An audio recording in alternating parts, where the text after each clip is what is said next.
يعني رئيس العميل يجي معزز مكرم يشرب قهوته. لا فهمني بس. طب اشتري مني دلوقتي ده طقم كاوتش تمام، عايز عجله يبص على تاريخ انتاجها. اتفضل يا فندم. ايوه ادي تاريخ انتاج العجله. وانا بقول لك الكلام ده مش كل يوم هقعد يا اتكلم معاك. فندم بيجي عايز يشوف الاربعه. تمام ما عندناش مشكله.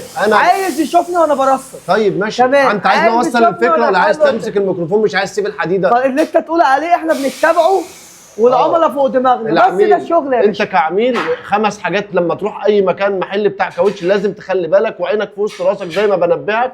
معلومات مش اي صنايعي كاوتش هيقبلها ولا اي صنايعي كاوتش هيسمع الكلام اللي انا بقوله ده، وممكن الكلام ما يعجبوش، بس احنا بنقول الكلام اللي هيمشي ويسري علينا احنا الاول قبل اي حد تاني. لما تروح محل الكاوتش ما تقعدش على جنب، لا عينك على اللي بيحصل. اول حاجه تراجع على تاريخ الكاوتش كله، تاريخ الانتاج قال لك تاريخ انتاج كذا، تراجع على ال4 عجلات ان هم تاريخ الانتاج المظبوط. تفضل تباشر الحاجه بتاعتك من الالف للياء لغايه لما كل حاجه تخلص، وده حق العميل عشان حضرتك ممكن تنسى جزئيه. مش هقول ان انت ممكن تنصب على العميل ولا احنا نصابين، لا يا عم، انت تباشر وتشوف حاجتك بنفسك، ما تعتمدش على الثقه المطلقه، لا تشوف تاريخ الانتاج، تشوف المواصفات اللي وعدك بيها، تباشر كل حاجه بنفسك. المنشأ، المقاس المظبوط بتاع عربيتك ولا بيديك مقاس تاني وخلاص بيمشي البيعه بتاعته وخلاص على كده. دي اول حاجه.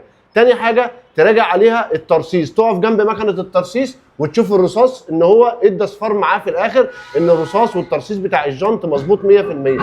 تالت حاجه هتراجع عليها تبقى ماشي معاه غير البلف بتاع العجله ولا لا، عشان دي نقطه مهمه، لازم مع تغيير الكاوتش يغير البلف. دي تالت حاجه. رابع حاجه يراجع عليها تربيط العجل، هل انت ربطت على العجل مظبوط، الصواميل كلها في مكانها، المسامير كلها في مكانها، مفيش مسمار اتكسر، مفيش مسمار معوج، مفيش مشكله، كل المسامير متربطه واتربطت بعد ما نزلت من على الكوريك وبقت للارض عشان الرباط والتقريط يكون قوي ويمسك في العجل كويس، عشان دي نقطه مهمه جدا جدا جدا. انا بكلمك كعميل بدماغ عميل، لازم تباشر الحاجه بتاعتك بنفسك وتراجع اخر حاجه على ضغط الهواء ان هو الضغط المناسب لعربيتك، وما تنساش حفاظك على الزوايا وحفاظك على العفشه، وضغط الهواء يخلي الكاوتش يعيش معاك اطول فتره ممكنه.